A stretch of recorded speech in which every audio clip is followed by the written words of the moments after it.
നമസ്കാരം. ഇന്നത്തെ നമ്മുടെ ടോപ്പിക്കാണ് overseas citizen of India. Okay, അപ്പം നമ്മൾ ശരിക്കും ഇപ്പം NRIs എന്നുള്ളത് നമ്മൾ ഒരുപാട് കേട്ടിട്ടുണ്ട്. പക്ഷെ ഓവർസീസ് സിറ്റിസൺ ഓഫ് ഇന്ത്യ എന്ന് പറയുന്നതിനെക്കുറിച്ച് അധികം അറിയില്ല. അപ്പോൾ അതുകൊണ്ടാണ് ഇന്ന് ഈ ഒരു ടോപ്പിക് എടുത്തിരിക്കുന്നത്. NRIs എന്ന് പറയുന്നത് നോൺ റെസിഡൻറ്റ് ഇന്ത്യൻസ് ആണ്. പക്ഷെ അവർ ഇന്ത്യൻ സിറ്റിസൻസ് ആണ്. പക്ഷേ ഓവർസീസ് സിറ്റിസൺ ഓഫ് ഇന്ത്യ എന്ന് പറയുന്നവർ ഇന്ത്യൻ സിറ്റിസൺ അല്ല. Okay, they are not Indian citizens. അതാണ് നമ്മളിവിടെ ആദ്യം മനസ്സിലാക്കേണ്ടത്.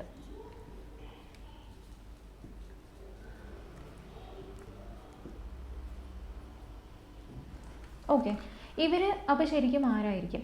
ഇവർ വേറൊരു രാജ്യത്തിലെ സിറ്റിസൺ എന്ന് വെച്ചാൽ വേറൊരു രാജ്യത്തിലെ പൗരനാണ്. പക്ഷെ അവരുടെ ഒറിജിൻ ഇന്ത്യൻ ആണ്. ഒറിജിൻ വെച്ചാൽ അവരുടെ പാരൻസോ ഗ്രാൻഡ് പാരൻസോ അങ്ങനെ ആരെങ്കിലുമൊക്കെ ഇന്ത്യയിൽ നിന്നുള്ളവരായിരിക്കും. ഇപ്പം പൊതുവെ നമുക്കറിയാം, ഇപ്പോൾ ഒരുപാട് ഇന്ത്യൻസ് മറ്റ് രാജ്യങ്ങളിൽ താമസിക്കുന്നുണ്ട്. ഇപ്പോൾ Dubai, UAE, US, Australia, UK എന്നൊക്കെ പറഞ്ഞ് ഒരുപാട് രാജ്യങ്ങളിൽ നമ്മുടെ ഇന്ത്യൻസ് ഉണ്ട്. അപ്പോൾ ആ ഇന്ത്യൻസ്, അതായത് ഇവിടെ ജനിച്ച് വളർന്ന് പഠിച്ച ഇന്ത്യൻസ് പുറത്തു പോയിട്ട് ജോലി ചെയ്യുന്ന സമയത്ത് അവരുടെ ഫാമിലിയായിട്ട് ജോലി ചെയ്യുന്നു, അവരവിടെ ജീവിക്കുന്നു, അങ്ങനെ അവർക്ക് കുട്ടികളുണ്ടാകും. ആ കുട്ടികൾ അവിടെ ജനിക്കും. അവിടെ ജനിക്കുന്ന കുട്ടികൾക്ക് അവിടുത്തെ പൗരത്വമാണ് കൊടുക്കുക അധികവും. ഇപ്പോൾ US-ലൊക്കെ ജനിക്കുന്ന കുട്ടികൾ അവർക്ക് 21 വയസ്സാവാതെ അവർക്ക് വേറൊരു സിറ്റിസൺഷിപ്പും എടുക്കാൻ, വേറൊരു സിറ്റിസൺഷിപ്പ് എന്ന് വെച്ചാൽ അവർക്ക് അവരുടെ US സിറ്റിസൺഷിപ്പ് കളയാൻ സാധിക്കില്ല 21 വയസ്സാവാതെ. അപ്പോൾ അങ്ങനെയുള്ള ഇപ്പോൾ US-ൽ പോയി ജീവിക്കുന്ന ഇന്ത്യൻസിന് ഒരു കുഞ്ഞുണ്ടായി കഴിയുമ്പോൾ ആ കുഞ്ഞിന് ഇന്ത്യൻ സിറ്റിസൺഷിപ്പ് വേണമെന്ന് പറയാൻ സാധിക്കില്ല. കാരണം ഇന്ത്യൻ റൂൾസ്, നിയമങ്ങളനുസരിച്ചിട്ട് ഇന്ത്യ ഡുവൽ സിറ്റിസൺഷിപ്പിന് പ്രൊമോട്ട് ചെയ്യുന്നില്ല. ഓക്കെ, അങ്ങനത്തെ ഒരു പോളിസി ഇന്ത്യക്കില്ല. ഇന്ത്യൻ സിറ്റിസൺ ആയിരിക്കുന്ന ഒരാൾ ഇന്ത്യയുടെ മാത്രം സിറ്റിസൺ ആയിരിക്കണം എന്നുള്ളതാണ് ഇന്ത്യയുടെ പോളിസി. അതുകൊണ്ട് തന്നെ US-ൽ ജനിച്ച ഒരാൾക്ക് ഇന്ത്യയിലെ പൗരത്വമോ ഇന്ത്യയിലെ പൗരന്മാർക്കുള്ള ഒന്നും കിട്ടുന്നില്ല. അവരൊരു ശരിക്കും ഫോറിനറാണ്. പക്ഷെ പിന്നീട് ഇന്ത്യൻ ഡയസ്പോറ, അതായത് പുറം മറ്റ് രാജ്യങ്ങളിലുള്ള ഇന്ത്യക്കാരുടെ എണ്ണം ഒരുപാട് കൂടുതലാണ്. അപ്പോൾ അവരുടെയൊക്കെ ഒരു അഭിപ്രായം അല്ലെങ്കിൽ അവരുടെ ഒരു റിക്വസ്റ്റ് മാനിച്ച് Indian government 2005 Indian citizenship act 1955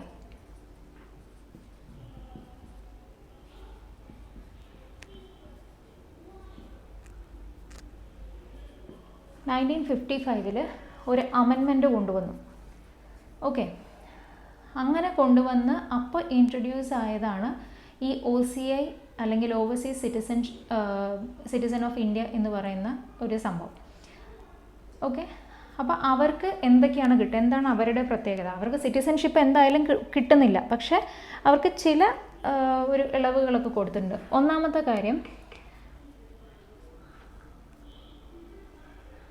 ഇതൊരു വിസയാണ്. ശരിക്കും ഇന്ത്യയിലേക്ക് വരാനുള്ളൊരു വിസയാണ്. ഇതൊരു ലൈഫ് ലോങ് വിസയാണ്. സാധാരണ നമ്മളൊരു രാജ്യത്തിലേക്ക് പോകുന്ന സമയത്ത് അവർ പറയും ഇത്ര വർഷത്തേക്ക് അല്ലെങ്കിൽ ഇത്ര മാസത്തേക്ക്, ഇത്ര ദിവസത്തേക്ക്, അങ്ങനെയാണ് പൊതുവെ വിസ കൊടുക്കുക. പക്ഷേ ഈ ഒരു ഓവർസീസ് സിറ്റിസന് കൊടുക്കുന്ന വിസ എന്ന് പറയുന്നത് ലൈഫ് ലോങ് ആണ്. പിന്നെ മൾട്ടി പേർപ്പസ് ആണ്. ഇപ്പോൾ സാധാരണ പുറത്ത് നമ്മൾ പോകുന്ന സമയത്ത് അത് പഠിക്കുന്നതിന് വേറെ, അല്ലെങ്കിൽ ടൂറിസ്റ്റ് വിസയാണെങ്കിൽ അത് വേറെ, എംപ്ലോയ്മെൻറ്റ് വിസ വേറെ, അങ്ങനെ ഓരോന്നിനും ഓരോ വിസയാണ് മറ്റ് രാജ്യങ്ങളിൽ കൊടുക്കുന്നത്. അപ്പോൾ ഈ മറ്റ് രാജ്യങ്ങൾ മാത്രമല്ല, ഇന്ത്യയിലും അങ്ങനെയൊക്കെ തന്നെയാണ്. പക്ഷേ ഈ OCI ആയിട്ടുള്ള ആൾക്കാർക്ക് ഇന്ത്യയിലോട്ട് ഏത് കാര്യത്തിന് വേണമെങ്കിലും, അവർക്ക് പേർപ്പസ് റിലേറ്റഡ് അല്ല, അവർക്ക് ഇന്ന പേർപ്പസിന് ഇന്ന വിസ എന്നില്ല, അവർക്ക് മൾട്ടി പേർപ്പസ് ആണ്. ഏത് പേർപ്പസിന് വേണ്ടിയിട്ടും അവർക്ക് വരാം. അതും ലൈഫ് ലോങ് വിസയാണ് അവർക്കുള്ളത്. പിന്നെ അവർക്കൊരു ഇത് കൊടുത്തിരിക്കുന്നതെന്ന് വെച്ച് കഴിഞ്ഞാൽ അവർക്കൊരു എക്സംഷൻ ഉണ്ട്.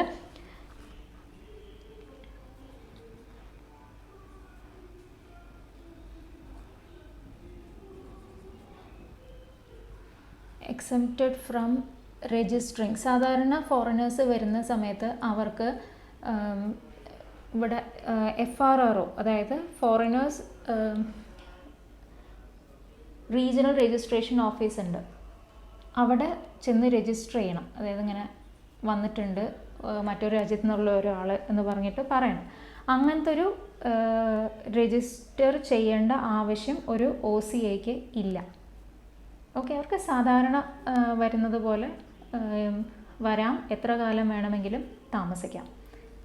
ഏത് പേർപ്പസിന് വേണ്ടി അവർക്ക് ഇവിടെ വന്നിട്ട് ജോലി ചെയ്യണമെങ്കിൽ ജോലി ചെയ്യാം, പഠിക്കണമെങ്കിൽ പഠിക്കാം, അവർക്ക് എന്തും ചെയ്യാം. പക്ഷെ അവരുടെ ഇത് ലൈഫ് ലോങ് കൂടിയാണ്. ഓക്കെ, ഇതാണ് ഇതിൽ പറയുന്നത്. പിന്നെ പക്ഷെ അവർക്ക് ചില കാര്യങ്ങൾ ചെയ്യാൻ സാധിക്കില്ല. ഒന്നെന്താണെന്ന് വെച്ച് കഴിഞ്ഞാൽ അവർക്ക് റൈറ്റ് ടു വോട്ട് ഇല്ല. ഓക്കെ, അപ്പോൾ ഇവർക്ക് ചില കാര്യങ്ങൾ ചെയ്യാൻ സാധിക്കില്ല. അതിലൊന്നാണ് റൈറ്റ് ടു വോട്ട്. ഇവർക്ക് നമ്മളെപ്പോലെ സാധാരണ പൗരന്മാരെ പോലെ വോട്ട് ചെയ്യാൻ സാധിക്കില്ല. ശരിക്കും ഇത് റോങ് ആണ്, അതായത് ഇവർക്കൊന്നും ചെയ്യാൻ സാധിക്കില്ല. അതുപോലെ തന്നെ അഗ്രികൾച്ചറൽ പ്രോപ്പർട്ടീസ്, കൃഷിസ്ഥലങ്ങൾ ഇവർക്ക് വാങ്ങാൻ പറ്റില്ല.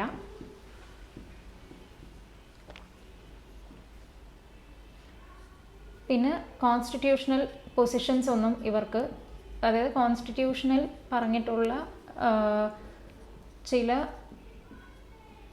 ഓഫീസസ് ഉണ്ടല്ലോ, അതൊന്നും ഇവർക്ക് അതിലൊന്നും ജോലി ചെയ്യാൻ ഇവർക്ക് സാധിക്കില്ല. ഓക്കെ, ഇനി എങ്ങനെയുള്ള ആൾക്കാർക്കാണ് ഈ OCA കിട്ടുന്നതെന്ന് നോക്കാം. ഒന്നാമത്തെ കാര്യം, അവർ ഒന്നുകിൽ അവർ നേരത്തെ അതായത് നമ്മുടെ കോൺസ്റ്റിറ്റ്യൂഷൻ ഉണ്ടാവുന്നതിന് മുൻപ് അവർ ഇന്ത്യൻ സിറ്റിസൺ ആയിരിക്കാം. അതല്ല എന്നുണ്ടെങ്കിൽ അവർക്ക് വേറൊരു രാജ്യത്തെ പൗരനാണ്, അവർക്ക് പക്ഷേ ഇന്ത്യൻ ഒറിജിൻ ഉണ്ട്, അങ്ങനെ ആവാം. പിന്നെ ഇന്ത്യൻ കോൺസ്റ്റിറ്റ്യൂഷൻ്റെ കമൻസ്മെൻറ്റിൻ്റെ ആ സമയത്ത് ഇന്ത്യൻ സിറ്റിസൺ ആവാനുള്ള എലിജിബിലിറ്റി അവർക്ക് ഉണ്ടായിരുന്നിരിക്കാം. അല്ലെങ്കിൽ അവരൊരു ഇന്ത്യൻ സിറ്റിസൻ്റെ കുട്ടിയോ അല്ലെങ്കിൽ പേരക്കുട്ടിയോ ആയിരിക്കാം. പിന്നെ ഒരു മൈനർ ചൈൽഡ്, അതായത് 18 വയസ്സിൽ താഴെയുള്ളൊരു കുട്ടി, ആ കുട്ടിയുടെ അച്ഛനും അമ്മയും ഇന്ത്യൻ സിറ്റിസൺ ആവാം. അതല്ലെങ്കിൽ അച്ഛനോ അമ്മയോ ഇതിലേതെങ്കിലും ഒരാളോ അല്ലെങ്കിൽ 2 പേരോ അങ്ങനെ ആവാം. പിന്നെ വേറൊന്ന് എന്താണെന്ന് വെച്ച് കഴിഞ്ഞാൽ, ഒരു ഇന്ത്യൻ സിറ്റിസൻ്റെ സ്പൗസ് ആവാം, ഭാര്യയോ ഭർത്താവോ. അങ്ങനെയും OCAക്ക് വേണ്ടി അപ്ലൈ ചെയ്യാം. അല്ലെങ്കിൽ ഒരു OCA കാർഡ് ഹോൾഡറിൻ്റെ സ്പൗസ് ആവാം, അങ്ങനെയും അപ്ലൈ ചെയ്യാം. ഓക്കെ, പിന്നെ ഇതെന്താണെന്ന് വെച്ച് കഴിഞ്ഞാൽ, ബംഗ്ലാദേശ്, പാകിസ്ഥാൻ ഈ 2 രാജ്യങ്ങളിൽ നിന്നുള്ളവർക്ക് OCAക്ക് അപ്ലൈ ചെയ്യാൻ സാധിക്കില്ല. ഓക്കെ,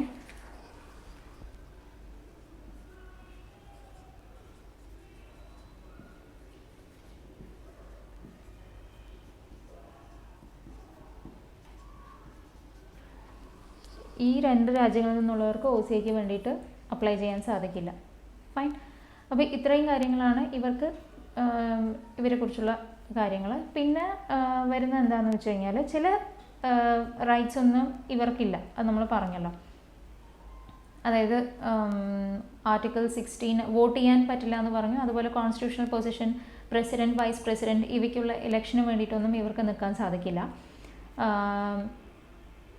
അതുപോലെ MLA, MP ഇലക്ഷനൊന്നും നിൽക്കാൻ പറ്റില്ല.